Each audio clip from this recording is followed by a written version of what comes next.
Hi guys, so I'm here with my friend John Jaco here in Chicago, and we're gonna interview him because he's a pro traveler. Hindi naman, and ang gusto kong ma-achieve sa content na to is I want to ask for pro travel tips. And he's been everywhere. He's been to Morocco, to Mexico lately. Just a very quick backstory. So I met him 2010. 14 years ago, no? Mga ganun. 14 years ago. Yeah, 2010 in Japan. We were traveling as exchange students under the Genesis program. And now we're here in Chicago. So, first question, what inspired you to travel? Actually, if I think of it, I think nagsimula siya yung exchange program in Japan. That was my first flight from Bicol actually to Manila to attend the pre-departure orientation. Then after which, yung Manila to Japan na. And then, syempre, as a province boy, as a province guy, na first time na maka-experience to ride an airplane, it was really like an interesting experience for me. So, tapos, when we did it in the program in Japan, we were able to visit Tokyo, Ibaraki, and other interesting places. Sabi ko, possible pala to. So after actually, nag-try pa ako mag-apply ng mga different programs. Doon siya nagsimula. Nice. So, can you share with us, ano na yung mga places na napuntahan mo? I know there's been a lot, so siguro ano yung mga pinaka-highlight na mga countries na napuntahan mo, mga favorite mo? Okay, I've been to 43 countries already. Out of 196 ba? Or 96? Ayun. So, siguro ang pinaka-favorite kong country would be Switzerland, Iceland, and then I think, ilan ba? Kahit Scandinavian countries. Oo. Ilan ba? Ilang countries ba? Kahit 5 na lang. 5 talaga? Ano pa ba? Morocco is nice too. Was nice too. Tapos ano pa ba? Japan, syempre. Japan, first country. Saka siguro the US. US. Okay. So, let's jump to asking, ano yung favorite mo, ano yung nagustuhan mo sa mga countries na to? Like, ano yung commonality sa mga favorite countries mo? Okay. Siguro with Iceland, I think the diverse landscape, I mean if you go from places to places, nagva-vary talaga yung landscape. Yeah, okay. I think yun. Tapos, you know what, interesting fact, yung Iceland wasn't like, sinadya kong puntahan, like, gumastos talaga ako to go there because it was part of a layover flight from Dubai going to Seattle. Yeah. Then, Iceland Air offers like up to maximum 7 days layover sa Iceland if you fly with them. So I think that's a pro tip siguro, or a tip na masasabi ko if you want to maximize your travel is to look for layover programs that an airline offers. So yun. So nakita mo na yung Aurora Borealis? Yes, I did saw the Aurora on my second night. Tapos pala, ito another tip pala to see the Aurora. The moment you arrive in Iceland, you have to book the Aurora hunting already on the first night. Kasi, for example, on the first night, hindi siya magpakita sa'yo, you can actually rebook it on the second night.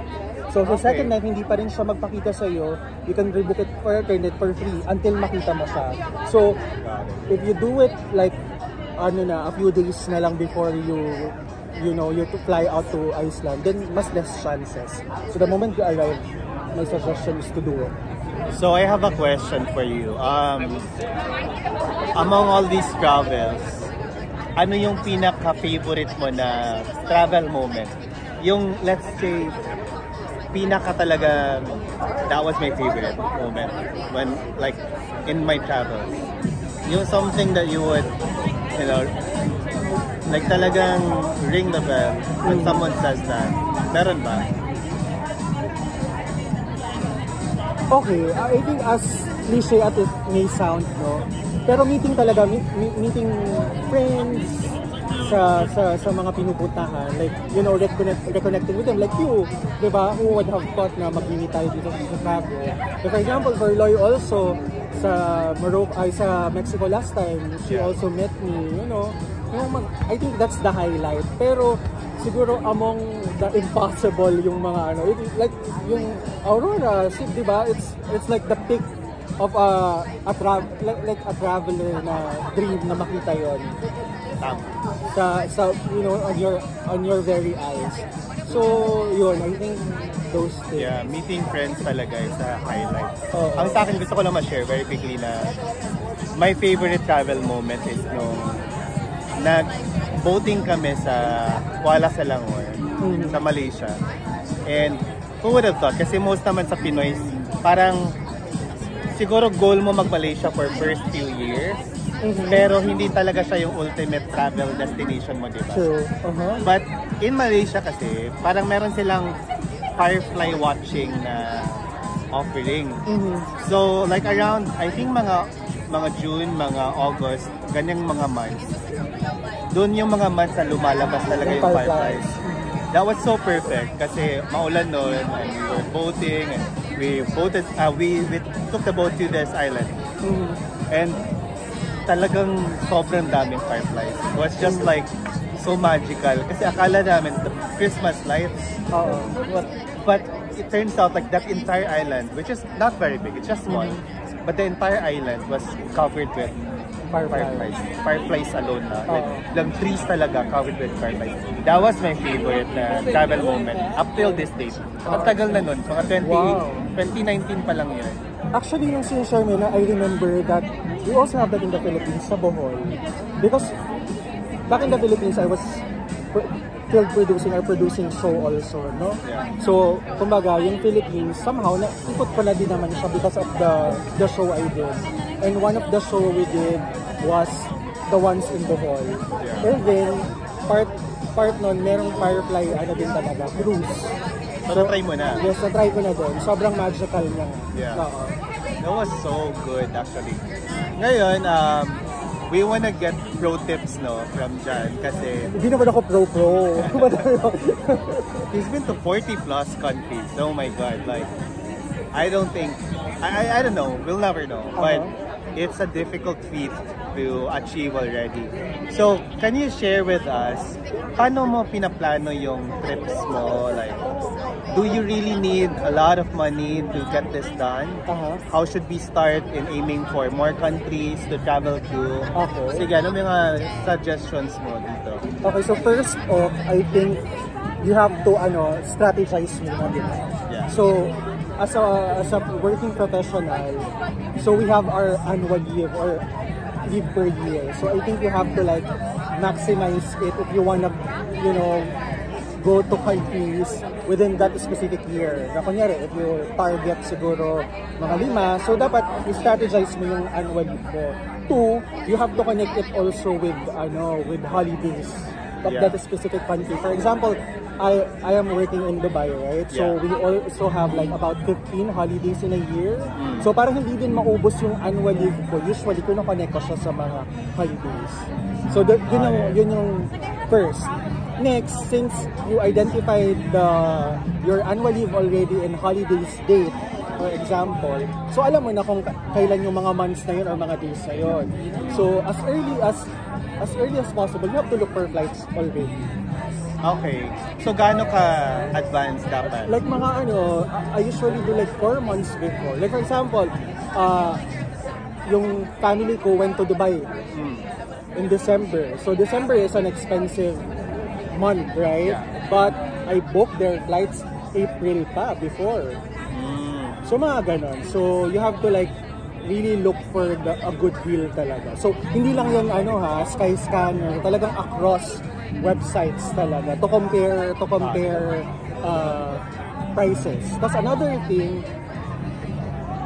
I usually called it, kung maririnig ko ng iba kong friends sa production, we usually called it tuhog. Yeah. Tuhog. So we do tuhog shoots before. So now I do tuhog travel. Like for example now, right? I know that I'll go to the US to meet you for your graduation. Pero hindi naman nangyari. Because nag-graduate na siya. Anyhow, so I know that I'll go to the US. Pero sabi ko, should I just book like, let's say, New York, or Chicago, or Chicago, New York, and Dubai.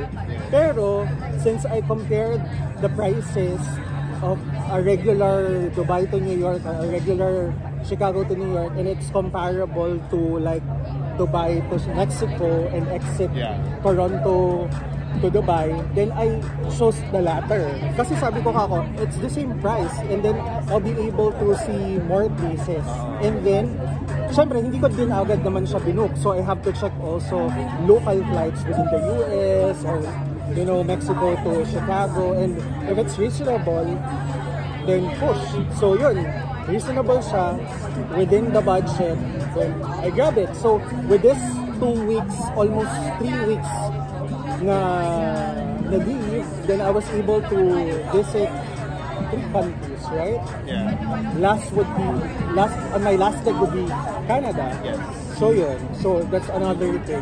Can we ask you how much money do you prepare? Like ballpark figure lang.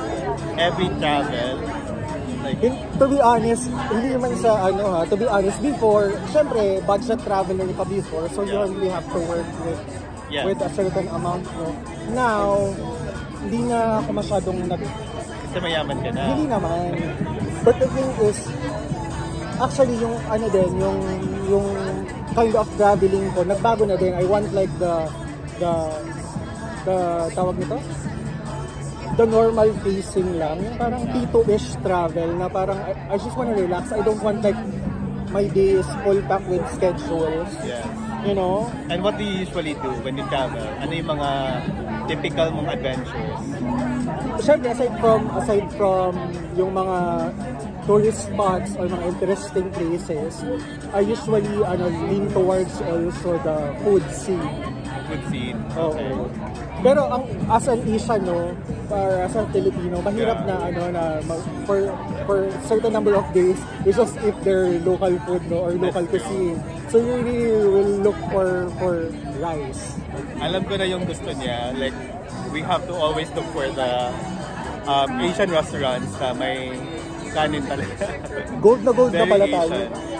Golden hour already. Let's talk about naman very quickly, kapatid, yung mga risks of traveling, or like stories where you felt uncomfortable, challenged, or let's say the stories you don't want to share but you feel comfortable sharing now. Mayroon bang mga mishaps yung travel mo na you will never forget? Oo, I think. First, dahil makatinga talaga pa ako, kahit pandemic, nilaban kong bumiyahe. So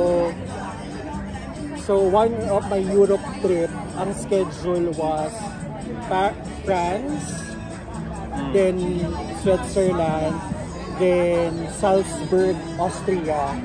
Yeah. Then Munich. So it's train ba to? Train. Okay. Tapos dahil ngayon it's pandemic, no. Siyempre, yung mga borders, may mga kanya-kanya silang announcement. And the time na tapos na ako ng Switzerland, I have to move to Salzburg. Biglang nag-announce si Austria na walang tourism activities and all that. So first you have to like instead of magpanic. Ala, nakabook na ako ng hotels and all that. Alam ko na yung mga gagawin ko doon. Gusto ko nang ma-achieve ko. I think you have to sit and try to pivot muna. I mean, try to process. So ako, I did it in a relaxed way. Sabi ko, okay, kung pupunta ako, di ko naman mapupuntahan yung mga tourist spots na gusto ko makita dahil walang tourism activity. Then better off, reroute na to Munich. Which is Germany is open. Because magkalapit lang yung Salzburg and Germany. Salzburg saka Munich. Magkalapit lang like at 2 hour or 1 hour train ride. So yun ang una kong inisip. Tapos 2, syempre nakabook na ako ng hotel sa or Airbnb sa Salzburg. Then I have to like sort it out, no? So usually nagbo-book ako by booking.com. So I called booking.com and try to handle with them na nag-close yung Austria, here's the announcement, here's the news, and also, so kung pwede ma-reimburse or mabalik sa'yo yung ano, then they were able to naman talk to the property. Yun pala yung kagandahan sa booking.com. If you book with them, aside from nag-rank ka or nag-rank bang tawag mo? Kasi nagiging genius 1, 2, 3, right? Yung tier level. Yung tier level. So, ang kagandahan ng booking.com dahil third party siya, they're the one who's gonna deal with the property, not you. So yung magdi-deal ka lang kay booking.com. So kay booking.com, i-push mo si booking.com, this is what happened. So anong genius level mo na sa booking? 3. Okay. I think it's the highest. Level 5, I guess. Limang levels yan. 3 ba? 1, 2, 3 lang. Okay, sorry. Na-fact check tayo. So yun lang. So I think you really have to like, do not panic. Just, relax, process things, and then know your point of action. At saka, aside from, the benefit of traveling with a pro traveler, is you also have a good photographer. So that's, he's a media person, he's a good photographer. So basically, I just contracted him na we're gonna travel more to other places. Tapos another thing pala, na tip, syempre, usually, if it's like let's say 1 week or 2 weeks, then you have your check-in baggage, no? Yeah. Then you have your cabin bag. Kasi usually, nangyayari din talaga, hindi mo talaga maiiwasan na mawawala yung check-in bag mo, hindi naiiwan siya sa layover country or blah blah blah. For me, I advise also dun sa cabin bag mo or sa backpack mo, dapat may certain number of clothes ka na for the country that you're going to visit. Para kung mawala man yun, you'll be able to survive for a few days until it comes back to you. Yeah, as a reminder, no, talaga, correct. You need to have parang mayroon kang emergency kit. Yes. Na talagang with you all the time. Yes. How powerful is your passport now? How many countries can you access? Like, have you been to all continents na? No. Actually, kulang pa ako ng South America and Antarctica. So, South America. Naka 5 continents. You've been to Mexico. So, but I think it's still considered as north. The entire Central America is considered as north. Yun ang pagkakaalam ko. So, I think wala pa akong South America. The proper South America. Yes. Well, thank you for sharing that. Tapos another tip pala.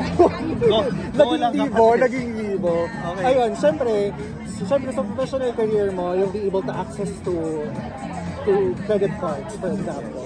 I mean, syempre, in-advise ko na dapat conscious ka into using credit cards. But credit cards, actually, like, may mga advantage din siyang ibigay sa'yo. Like, let's say, access to lounges. Yeah. So, as a frequent walk, like, yung nagta-travel talaga, you need those access, especially pag mahaba yung layover. And you're not able to, like, go out of that country na may layover ka. So, yun lang. So, I think you have to, like, to maximize kung ano yung mga mayroon na ino-offer yung a certain bagay. So, how many credit cards do you have? I just have 2. Anong companies to? HSBC and then Citi. Okay. So, what's next for you, kapatid? Like, what are your next travel goals? What are we supposed to look forward to for you? Ano yung mga dream travels mo pa? So, the ultimate goal talaga is syempre South America, gusto ko mag-Brazil, gusto for the Christ the Redeemer, gusto ko mag-Machu Picchu sa Peru. Tapos syempre, pinaka-ultimate talaga, yung pinakamahal sa lahat na travel, sana ma-achieve, sana mapag-ipunan, is Antarctica. Antarctica cruise. Yung ginawa ni Karen Davila. Okay. I think that's the most expensive sa pagkakaalam ko. Kasi that's the only way you can go to Antarctica if you go to that cruise. I'm not sure kung ilang cruise line ang nag-o-offer, pero yun lang siya, yun lang yung way, walang airplane, walang anything. So talagang cruise lang. So as we slowly wrap up this conversation. Uy, ano pala, mag-ano ka na muna, disclaimer ka, kasi baka ang maging dating kung may mga viewers ka na galing-galingan tayo. So, not all na parang like, paano ba? Ikaw lang yung magaling. Hindi. Mag-travel. Baka sabihin nila, yung mga followers ano ba disclaimer mo? Ma-judge tayo. Ano disclaimer mo? Na ito ay based lamang sa experience. Okay, so based lang daw yun sa experience. So it could be different to other people. It could be different to other people. No worries. No one's gonna crucify you. Sure. Yeah. Pero kasi, di ba usually sa mga vlog, we learn from experience naman. From other people. So, we wanna ask you, ano yung biggest why mo? Why did you pursue traveling? Like, talagang pinaka-purpose mo of like, what is the why? For me, experience kasi is more than... For me, mas importante yung experience than things. Though I love certain mga things na I wanted to buy or I wanted to own. Pero kasi, at the end of the day, I think experience ang the best na madadala mo sa buhay mo, may share mo to other people, to your siblings, or to your friends. Yun, parang, then also, I saw it already na parang people usually tends to like work for like mga bagay na di naman nila like magagamit or madadala wherever, like wala namang sinasabi na mali yun na mag-invest tayo sa mga this and that, mga big this and that, pero kasi yun, parang in this lifetime gawin mo na yung mga tingin mong makakapahabi sa'yo. Tsaka at the end of the day, hindi tayo bumabata. Kasi usually, I think that was the problem also from generations before. That they really work, and the time that they reach the certain age, that's the time they'll enjoy. Pero their body will not be able to push you to the limit, like long walks or elevated heights or alam mo yung mga ganun. So yun din yung ka na parang should I do it later on or should I do it na kaya ko. So yun siya. Oh, I love that. And of course, like meeting new cultures, experiencing how people from the other side of the world experience things, diba? It widens your horizon and it widens your perspectives as well, right? Which is very important on how you carry yourself and navigate through life.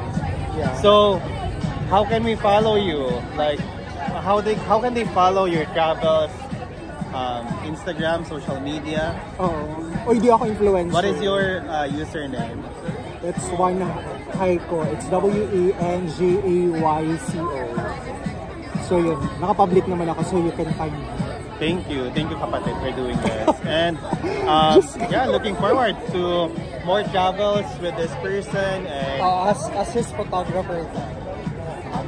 Okay, thank you so much everybody and see you for more travels. Bye. Bye.